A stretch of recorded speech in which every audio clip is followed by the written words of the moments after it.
Hallo, ich bin Federica, ich bin 23 Jahre alt, ich wohne in Padua und ich habe eine Zeit in Ruhrpott verbracht. Hallo, du hast gerade Federica gehört. Sie hat einige Zeit in Deutschland verbracht und wird von den Unterschieden erzählen, die ihr zwischen Deutschland und Italien aufgefallen sind. Außerdem wird sie erklären, wieso sie sich gerne Verhaltensweisen bei anderen Kulturen abguckt. Dieses Interview findet auf Italienisch statt. Wenn du kein Italienisch verstehst, dann schau doch gerne mal bei YouTube in den Einstellungen nach. Da findest du auf jeden Fall Untertitel in Deutsch und Englisch. Und jetzt viel Spaß beim Zuhören. Ciao Federica, benvenuta nel mio podcast. Ci spieghi un po' come sei diventata una persona interculturale? Allora, diciamo che ho sempre amato studiare lingue sia da quando ero alle medie. In quell'epoca studiavo francese e inglese, quindi da lì diciamo che è partita un po' la mia passione per le lingue, quindi poi anche per le culture, di altri paesi e molto altro.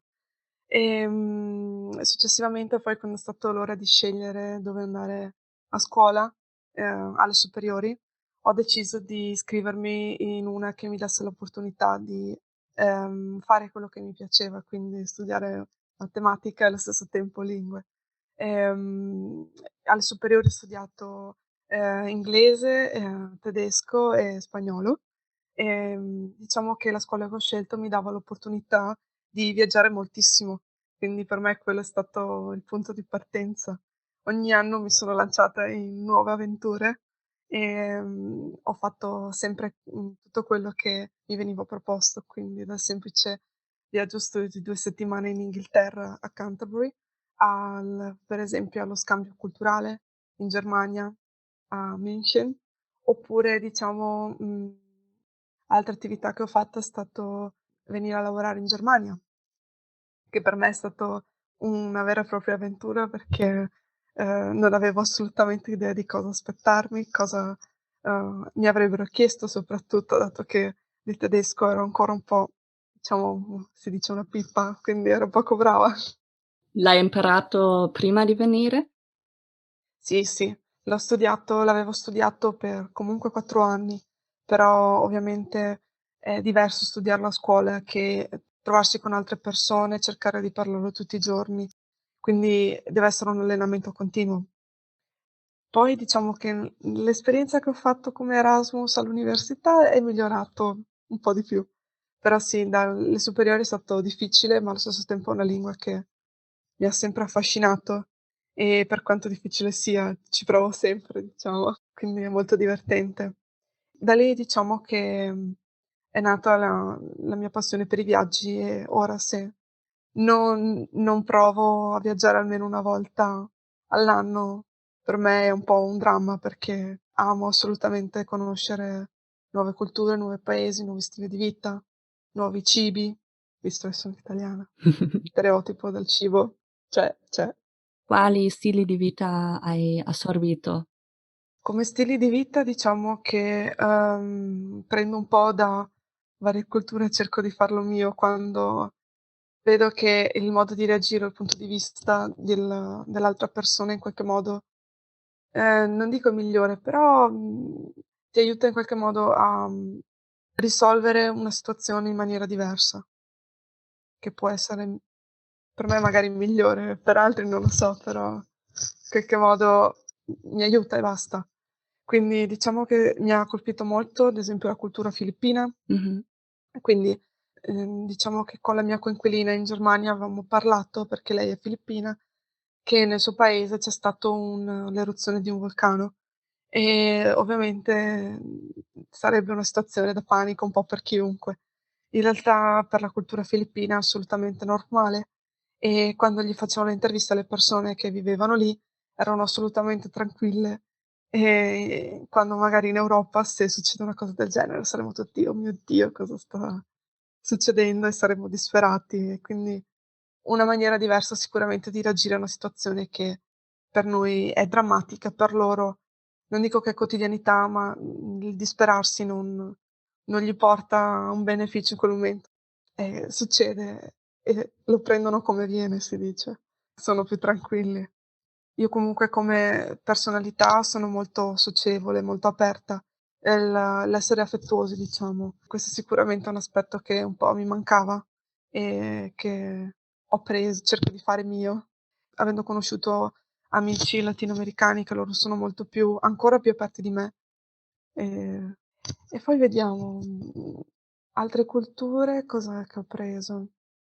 Qualcosa tedesco forse? Sì, la puntualità. Mi ricordo molto bene che mancavano 5 minuti ancora, prima di dover, diciamo, uscire dalla stanza d'hotel quando abbiamo fatto le fiere e dovevamo esser tutti pronti a una determinata ora. 5 minuti prima lei mi ha chiamato perché non mi vedeva arrivare giù. Gli faccio: "Allo?" Sì, mi fa: "Dove sei?" "In camera." E mi fa: guarda che dobbiamo andare." Faccio: "Sì, mancano 5 minuti." "Sì, sì, lo so, ma dobbiamo andare." Quindi assolutamente la puntualità, che in generale la considero una forma di rispetto. Per esempio in Italia questa è una differenza che ho notato. Non tutti gli italiani sono puntuali. Per noi è normalità. Per un tedesco ho visto che a volte può essere proprio una mancanza di rispetto. Quindi sì, in generale questa è una cosa che mi piace comunque che ho preso come mio stile di vita.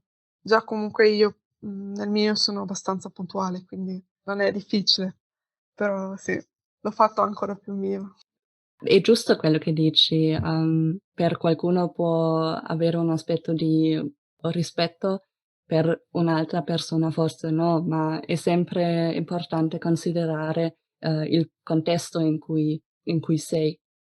Certo, è anche molto divertente quando eri venuto a Padova, che l'ultima sera dovevi prendere l'autobus per tornare a casa ed è stato molto divertente perché noi abbiamo un sistema diverso come orari di autobus e questo non lo dimenticherò mai.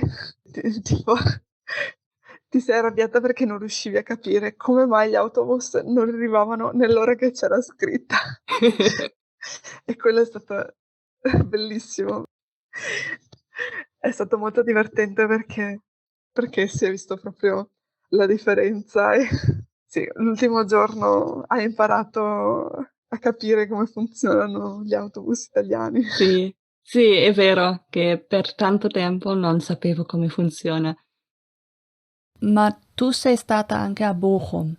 Ja, Ci puoi dire cosa ti ha forse sorpreso o forse anche spaventato quando sei arrivata nel Ruhrpott?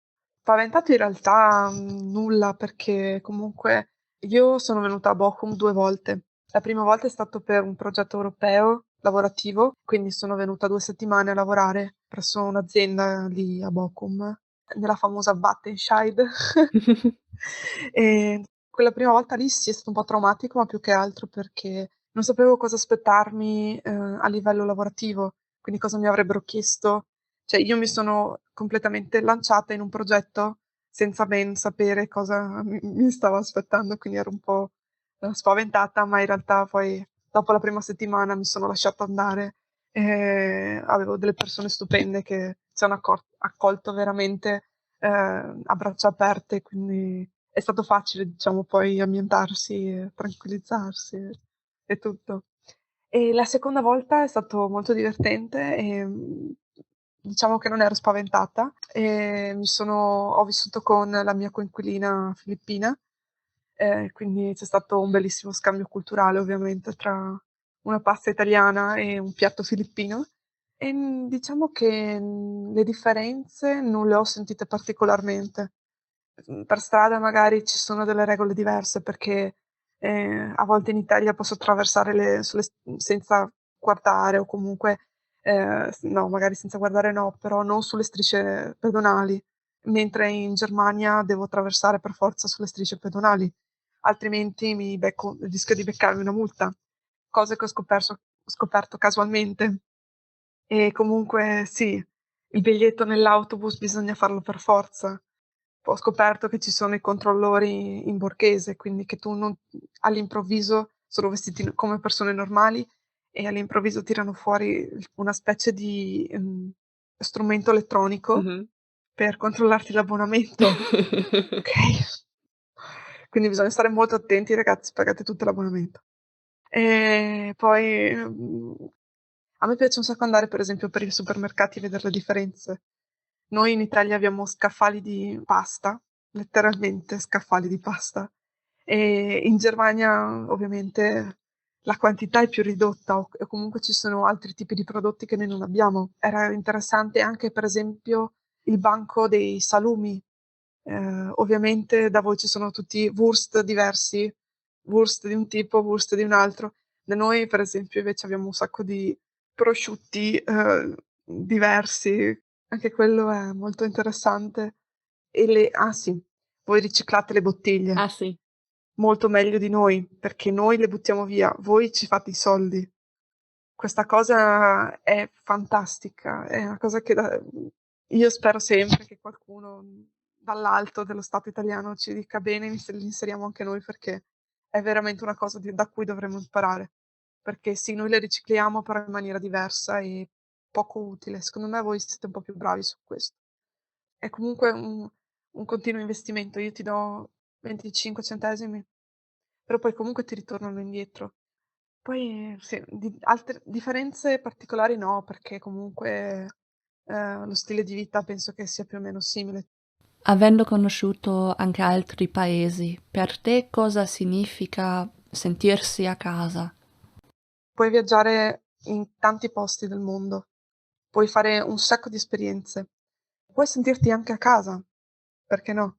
Ma diciamo che per me, sentirmi a casa è un concetto un po' diverso, che si estranea un po' dal viaggiare, perché per me l'essere a casa è uno stare bene interiormente.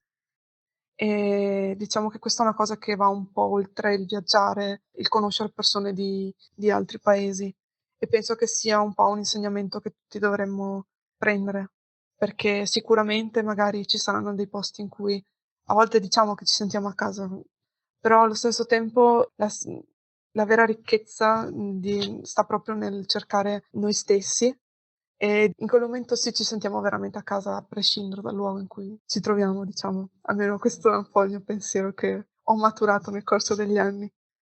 Sì. Se dovessi magari fare un paese in cui mi sento a casa, considerando un po' il clima o comunque gli aspetti, diciamo, aspetti dell'ambiente, e anche le persone, il luogo in cui forse mi sono trovata veramente bene è stato sicuramente la Spagna. Sono andata a Madrid ed è una città che in qualche modo, non so, mi rilassa e allo stesso tempo, mi affascina perché ci sono un sacco di cose da vedere. C'è un bel mix tra cultura e persone accoglienti e socievoli, perché comunque anche gli spagnoli sono molto aperti. Si mangia molto bene, questo sì. C'è un po' di tutto. Diciamo che Madrid per me è un buon compromesso tra cultura, natura, arte, vita sociale, tutto. È una città che nonostante ci sia andata 2 volte mi è piaciuta talmente tanto che ci ritornerei ancora. Sembra bellissimo. Sì. E anche c'ho lasciato un po' il cuore in Norvegia, ma lì fa un po' freddo, quindi io sono amante dei paesi caldi. Però anche sì, i paesi scandinavi sono stati una bella scoperta. E come mai Norvegia? Ovviamente dopo l'Erasmus ho deciso di risparmiare un po' di soldini e ho detto: "Mi faccio un regalo e faccio un bel viaggetto".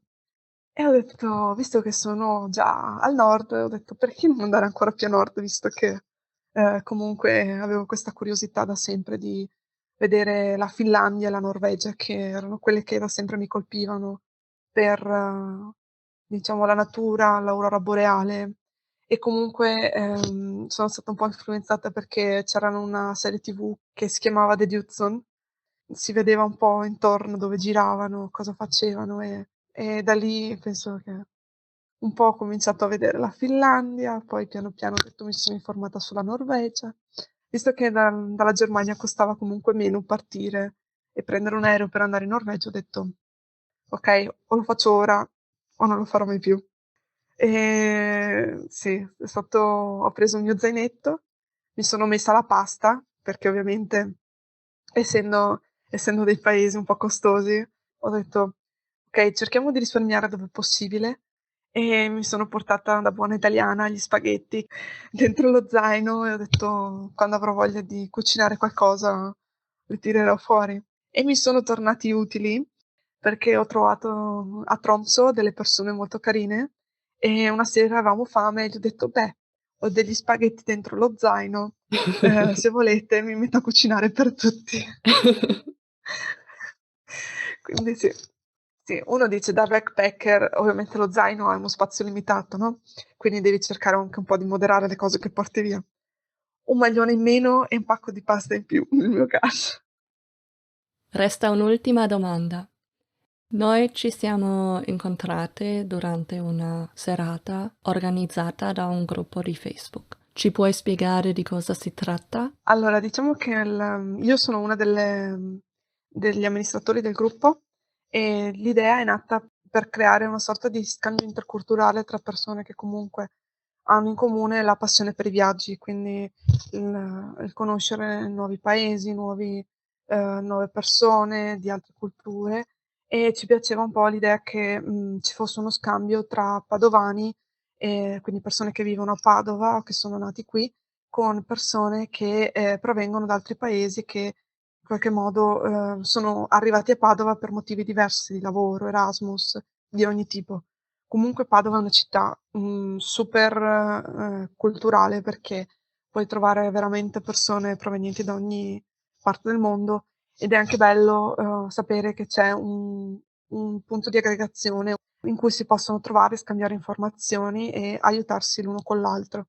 Sì, io principalmente sono l'addetta dei post di mercoledì, quindi mi occupo principalmente cerco di dare dei consigli su cosa si può fare nel weekend, dove potrebbero andare le persone, gli do degli spunti che possono prendere, fare propri per visitare dei luoghi particolari, sia di Padova che fuori dalla città o comunque intorno alla regione, quando si può ovviamente. Però sì, è stato molto bello perché anche quando ci siamo trovati, per l'evento in cui ci siamo trovati io e te, c'è sempre un bello scambio e si conoscono sempre persone nuove e ne nascono anche delle belle amicizie, diciamo, quindi Sì, sì, giusto. Come per esempio la nostra o con delle persone che ho incontrato sì. lì. È stato davvero bellissimo con voi. Adesso siamo arrivate alla fine. C'è qualcosa che vorresti dire? Per me è stato un piacere. Mi hai fatto delle domande super interessanti, quindi sono molto contenta. E niente, io voglio vedere tutte le puntate del podcast. Non vedo l'ora. Wir hoffen, das Interview hat dir gefallen. Teile uns doch gerne mit, was du aus dem Interview für dich mitgenommen hast. Ich erwarte dich nächsten Donnerstag wieder mit einer neuen Folge. Ich freue mich drauf. Ciao und bis bald. Deine Raluca.